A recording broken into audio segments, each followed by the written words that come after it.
Hey friends, welcome back to Lumani Health.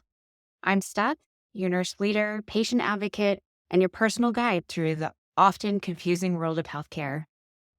As you may know, I've spent years coordinating care for thousands of patients, and let me tell you, I've seen a little bit of everything. In today's episode, we're going to dig into something that many of you experience, but we don't talk often enough about: medical gaslighting. Now, if you've never heard of that term, you might be thinking, that sounds super dramatic. What does it even mean? Or maybe you're nodding because you felt it firsthand, that soul crushing moment when a doctor waves off your concerns and says, it's all in your head. You're overreacting. Let me set the stage for you. I can't count how many times I've had patients talk with me about that feeling dismissed, confused, sometimes even doubting their sanity. This is serious because stakes are high.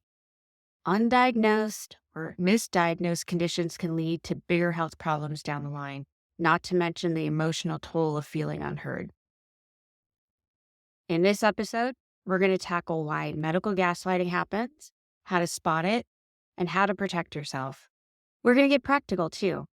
I'll share real talk from my years in nursing, what I've witnessed, how we can do better, and how you can advocate for yourself without feeling combative. By the end of this episode, I want you to feel equipped and empowered. You'll walk away with clear signs to watch for, 5 phrases that can flip that power dynamic in the exam room, and a deeper understanding of why you're never crazy for seeking answers. Because you deserve real solutions, not a brush off. Does that sound good? All right, let's jump in. Remember, part of everything we do here at Lumani Health goes towards funding youth mental health initiatives.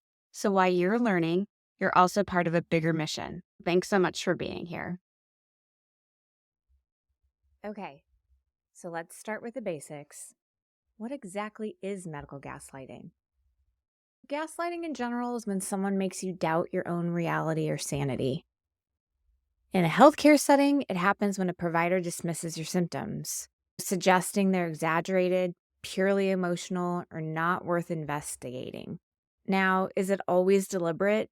Not necessarily. Sometimes doctors are overloaded with patients. Sometimes they're biased, like assumptions that women exaggerate pain or that younger patients can't possibly have certain conditions.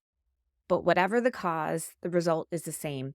You leave feeling confused, belittled, or downright ignored. Here's why it matters so much. According to a Johns Hopkins study, misdiagnosed rates can be as high as 20 for serious conditions. Think about that. A large chunk of patients could be incorrectly diagnosed or dismissed at some point in their healthcare journey. And if you're repeatedly told it's nothing, just stress, you might stop seeking help altogether, letting a real issue escalate.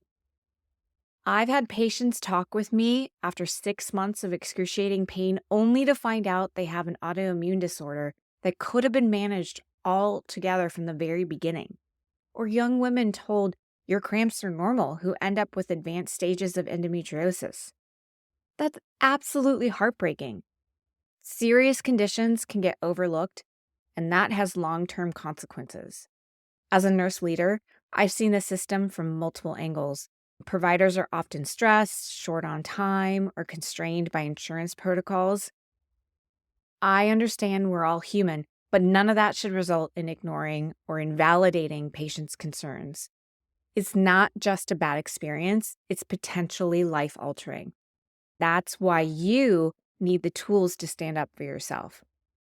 If you've ever left an appointment feeling worse about yourself, questioning, am I making this up?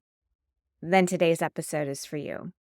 I want you to know that your feelings are valid and you deserve comprehensive care. So let's keep going. Okay, let's illustrate all of this with a real example. Megan's story. Megan is 27, works in social media management, super creative, driven, all that good stuff. But for months, she was plagued by relentless pelvic pain. I'm talking can't work, can't sleep kind of pain. She visited multiple clinics, and each time the conversation went something like, "Oh, it's probably anxiety. Maybe do some more yoga or take a warm bath." I'm not knocking yoga, but if your pain is that severe, yoga alone probably won't fix it, especially if there's an underlying condition. Megan felt heard but not believed. Doctors would nod and say, "That must be tough," but then pivot to, "Try stress management." Eventually, Megan reached out to me in near despair. "Why do I feel so invalidated?" We dug deeper into her symptoms, documented them thoroughly, and pushed for a gynecologist specialized in endometriosis. Boom! It turns out she does have endometriosis, a pain condition where uterine-like tissue grows outside the uterus. This wasn't in her head, and it certainly wasn't a minor issue. Imagine her emotional roller coaster. Relief. Finally, a name for what she was experiencing, and she wasn't imagining it all. Anger. Why did it take so long?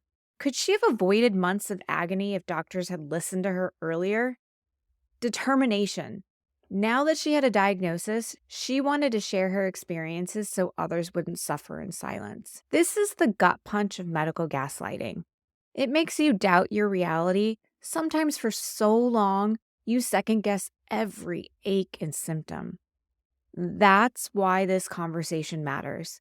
For every Megan who's out there thinking, maybe I should just suck it up. Or, I'm being dramatic. You're not. If you're listening and thinking, that's me, but with migraines, or chronic fatigue, or GI issues, or mental health concerns, then please keep listening. We've got solutions coming your way. Let's break down the signs that you might be facing medical gaslighting. Beyond the classic, it's all in your head, because it can be more subtle than that. 1. Immediate dismissal without investigation. You come in with persistent symptoms, and the doctor immediately attributes them to stress, anxiety, or lack of sleep. No labs, no imaging, no deeper questions. 2. Minimizing language. Statements like, "Everyone has headaches," "It's just tension," or "Lots of women have period pain," "You'll be fine." These phrases trivialize what could be a genuine medical issue. 3. Shifting the blame onto you. If your provider repeatedly hints that your lifestyle, mental state, or personality is the real issue without exploring physical causes, they may be gaslighting you. 4. Refusal to consider alternative diagnoses. This is a huge red flag when a provider doesn't want to hear about other possibilities or second opinions. Healthcare is complicated. There's rarely a one-size-fits-all. From my professional standpoint, some of this stems from system-wide constraints, like time pressures, insurance limitations, or outdated training that leads providers to default to simpler explanations. But that doesn't excuse ignoring or invalidating someone. The key takeaway is trust your gut. If you feel uneasy because you're not getting real answers, you likely need a second opinion, a third, or even a fourth opinion. I've seen patients break free from months of dismissal simply by switching providers or requesting a specialist referral. And you're not being difficult. You're advocating for your health. Remember, big conditions often start with small signs. Catching them early can make a huge difference in treatment outcomes. So keep that in mind as we move forward. All right, here's the real meat. How do we stand up for ourselves without feeling combative? I've compiled 5 phrases that can turn a dismissive appointment into a conversation that at least gets you closer to answers. 1. I'd like a second opinion on this. Why it works.